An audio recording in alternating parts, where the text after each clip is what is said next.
Thank you, Alan, for being with us today, and he'll be here next week as well. I think you performed magic with that gospel today. Thank you. I just wanted to offer an update on Father Brent's health. He went up to Bangor this week to get some shots in the nerves of his neck and had a reaction to the procedure. So he will, if it can go wrong, it will with him. But he will have this procedure in a couple of weeks with sedation. So that should be a better approach for him. He sends his very best to everybody.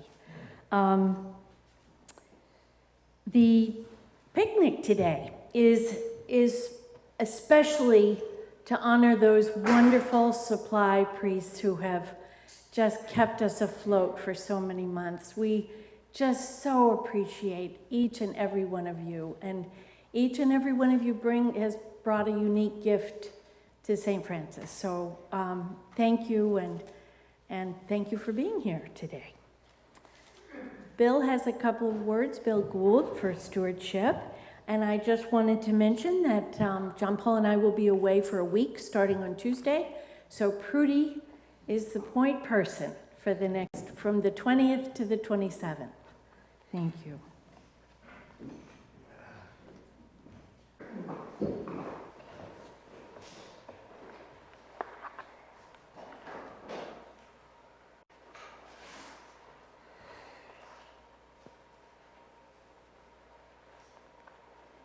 The wonderful process of aging is wearing hearing aids. Even gets more complicated when you're wearing hearing aids with a mask.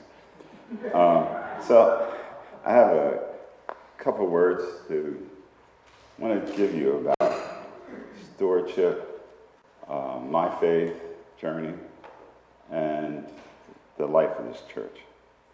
So first to start with, I heard the Queen had once said that love, the grief is the price of love. My sense is, and God bless the Queen, is that stewardship is the price of Christianity. You can't have Christianity without stewardship, and stewardship is the key essence of Christianity.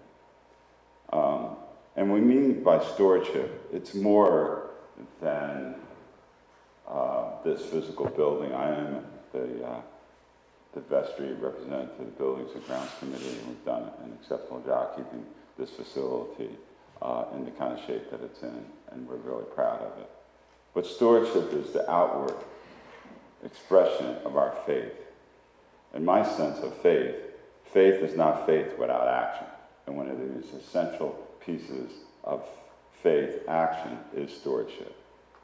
And by stewardship, we mean our money, our time, our energy, our faith, and, blood, sweat, and tears. That's what is the important part of stewardship. Thinking about St. Francis, thinking of everything that we've had to live through in the last 3 years, it's amazing that this congregation is held together. We've gone through COVID, we've gone through Brent's illness, we've gone through myriad of other challenges. And one of the things I'm most proud of in my life has been asked twice to be a vestry member at this church. So how did I get here? So it's an interesting story. So before we came to Maine, I was at St. John's Episcopal Church in Ellicott City, Maryland, which is the largest parish in the Diocese of Maryland. The Bishop Emeritus, who at our church, who was the Deputy Bishop for the Diocese of Maryland, became the Bishop Emeritus of the church. And he gave a sermon one Sunday morning, and I always remember this sermon. And I was going through a really tough time at church, and one of the things he said, sometimes God wants you to be in the place you don't want to be. And when I think about St. Francis, we ended up in Maine because my father-in-law passed away 6 years ago. My mother-in-law had a stroke, and my wife wanted to be near near to my mother, and the house next door was for sale. And so we came up one weekend to kind of check things out. And as it was, I went to St. Francis Fair, and who should I meet? John Paul.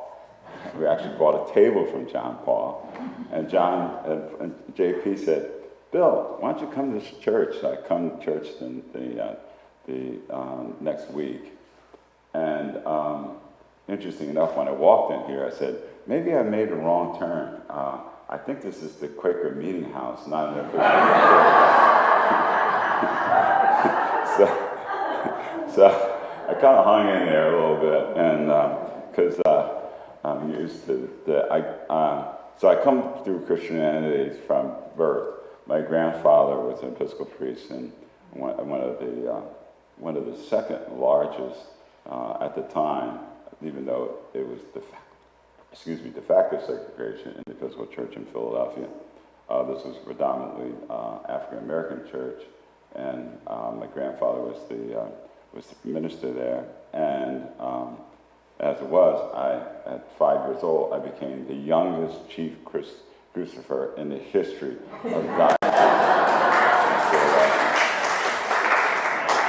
So I've been in Episcopal since birth. Kind of wandered through the Presbyterian church in my first marriage, but I came back to the Episcopal church, and I'm so glad I did.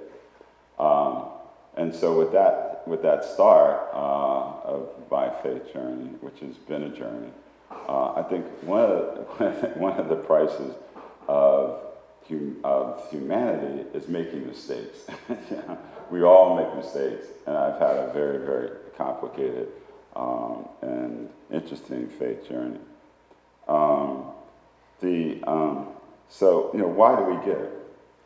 We give because not only does it make us feel good, we give because it's important for the life of this church, this community that we reside in, and the world that we live in. Stewardship is a key ingredient in that. I kind of think about how I come to Christianity, and listening to my grandfather died at 7, but I still remember some of his connection, and I still, at points in my life, relate back. He still is my guardian angel. But one of the things I remember the first time I heard the Sermon on the Mount, and it actually created my sense of stewardship. And the line that was most powerful to me was that the meek shall inherit the earth. And that was one of the reasons I ended up in professional. I'm a social worker, not an individual caseworker. I'm one of the radical. I was a community organizer at school. Barack Obama and I have two things in common. He was a community organizer, and he's a mixed race. I'm a community organizer, and I'm a mixed race. So I have that in common with our former president. So I think, I just wanted to kind of leave you with a couple of thoughts. The future for St. Francis is strong.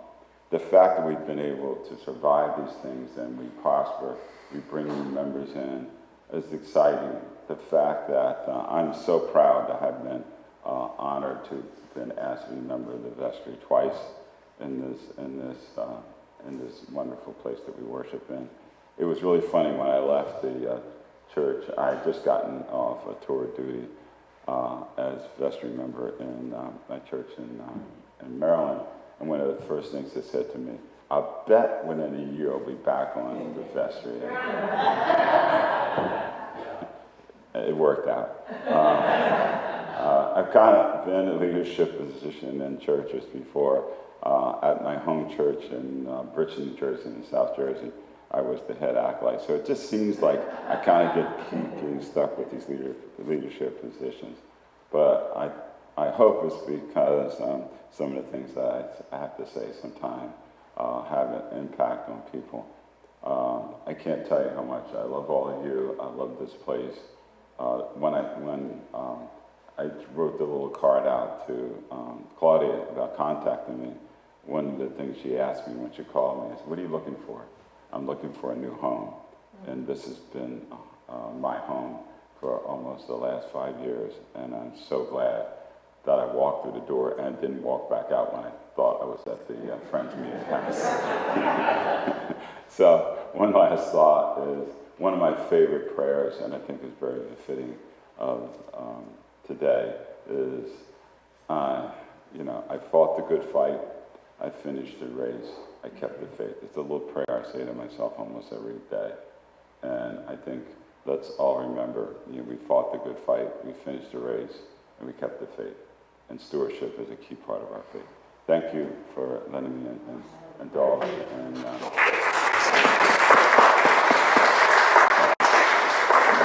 one last thing, I do a lot of public speaking, and one of the things I learned is the Gettysburg Address rule. Anybody who does public speaking, remember this. The guy before Lincoln spoke for 2 hours, and no one remembered a word. Lincoln spoke for less than 2 minutes, and it's the greatest speech in American history. So sometimes a short presentation is a lot better than a long one. So thank you for letting me have a few minutes of your time.